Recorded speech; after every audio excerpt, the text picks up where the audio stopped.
बिस्मिल्लाहिर्रहमानिर्रहीम। अस्सलाम वालेकुम डियर स्टूडेंट्स, आप लोग देख रहे हैं स्टडी विद साई शिराज।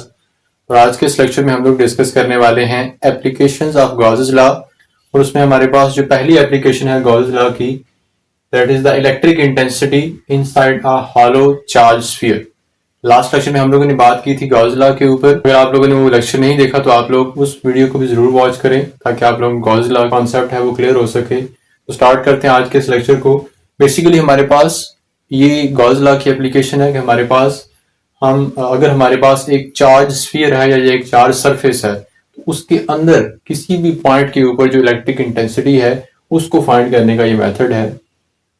जैसे कि यहाँ पे हमने डायग्राम में शो किया है कि ये एक पहले जो बाहर की तरफ एक हमने लाइन ड्रा किया है, ये एक स्फीयर है या एक स्फेरिकल सरफेस है जिसकी बाहर वाली साइड पे पॉजिटिव चार्ज यूनिफॉर्मली डिस्ट्रीब्यूटेड है।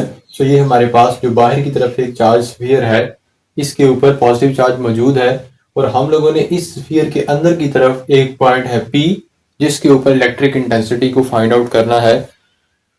सो हमारे पास ये जो डिस्टेंस है from point O to the periphery of the charge hollow sphere, ये है बेसिकली R। मतलब सेंटर से लेकर ये जो चार्ज होलोस्फीयर है इसका रेडियस है कैपिटल R और वो पॉइंट जिसके ऊपर हमने इलेक्ट्रिक इंटेंसिटी को फाइंड आउट करना है इनसाइड द होलोस्फीयर, उसका डिस्टेंस है from the centre of the sphere, that is small r।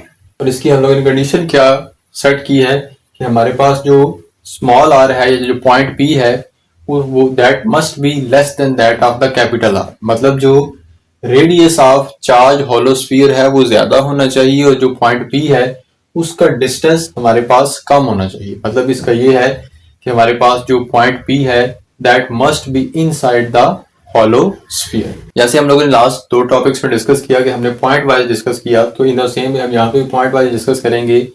सबसे पहला हमारे पास पॉइंट क्या है कि we have a spherical surface with uniform charge distribution. वो जो मैंने एक्सप्लेन किया कि हम लोगों ने एक स्फेरिकल सरफेस बनानी है और उस स्फेरिकल सरफेस की बाहर वाली साइड के या उसके ऊपर जो पॉजिटिव चार्ज है that is in the uniform distribution. दूसरा पॉइंट क्या है कि we have to calculate electric intensity E at a point P inside hollow sphere. यही मैंने बता दिया कि हमने जो चार्ज हॉलो स्फीयर है उसके अंदर एक पॉइंट सेलेक्ट किया है P और वहां पे हमने इलेक्ट्रिक इंटेंसिटी की वैल्यू को फाइंड आउट करना है। पॉइंट नंबर 3 क्या है, another sphere is made about point P with radius R, this is known as the Gaussian surface.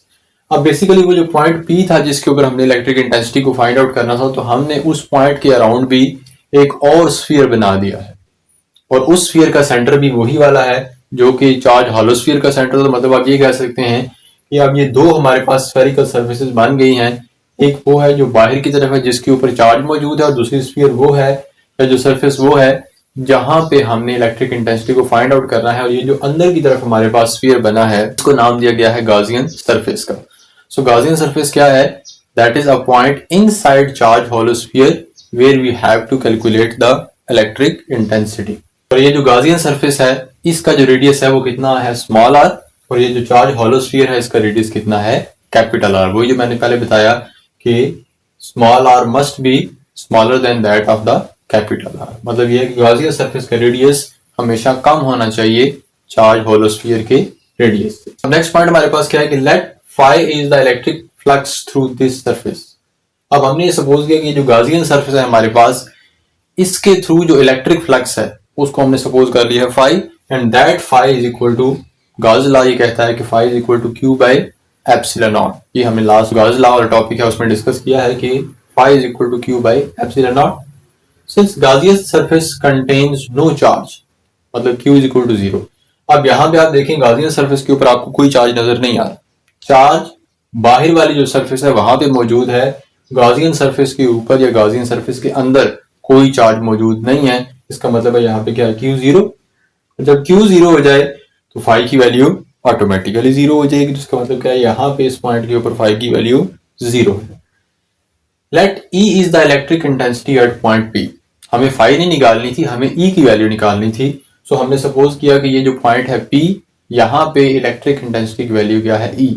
अब आपको पता है कि जो इलेक्ट्रिक फ्लक्स है या phi है उसकी इक्वेशन क्या है या उसका फॉर्मूला क्या है, तो phi is equal to E A cos theta.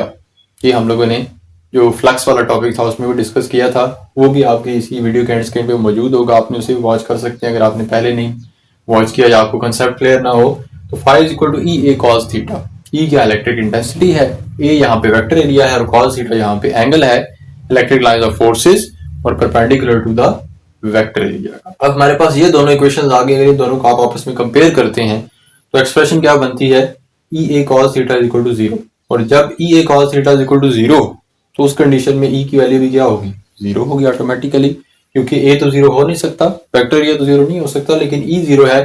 So it means कि यहाँ पे ई की वैल्यू क्या है, 0। अब क्वेश्चन ये है कि क्या हमारे पास यहाँ पे इलेक्ट्रिक इंटेंसिटी की वैल्यू 0 क्यों है, हालांकि चार्ज तो बाहर मौजूद है और इसकी जो इलेक्ट्रिक लाइंस ऑफ फोर्सेज हैं वो अंदर की, मतलब अगर इस तरफ पे जा रही, सारी तरफ जाएंगी तो ये इलेक्ट्रिक लाइंस ऑफ फोर्सेज यहाँ चार्ज स्फीयर के अंदर भी जाएंगी और स्फीयर के अंदर ही मौजूद है गॉसियन सरफेस। तो इसकी रीजन ये है कि अगर एक इलेक्ट्रिक लाइंस ऑफ फोर्स यहाँ से एंटर होती है तो इससे पास करके वो दूसरी साइड से निकल भी जाएगी, और जब इलेक्ट्रिक लाइंस ऑफ फोर्सेज किसी सरफेस में एंटर हो रही हो तो इसे पॉजिटिव लेते हैं, तो जब उससे एग्जिट कर रही हो तो उसे नेगेटिव लेती हैं। तो इसका मतलब क्या है, अगर यहाँ से इलेक्ट्रिक लाइंस ऑफ फोर्सेज इधर की तरफ अंदर एंटर हो रही हैं तो वो उसी टाइम के ऊपर वो एग्जिट भी कर रही है। सो दैट्स व्हाई जो फ्लक्स की वैल्यू है ये गॉसियन सरफेस के अंदर ये क्या होगी, 0 होगी। ये था हमारे पास electric intensity inside a hollow charge sphere के हवाले से लेक्चर। अगर आपको कोई भी क्वेश्चन हो इसके हवाले से तो आप अपने क्वेश्चंस को हमारे कमेंट सेक्शन में जाकर पोस्ट कर सकते हैं। मिलते हैं नेक्स्ट वीडियो, तब तक के लिए अल्लाह हाफिज।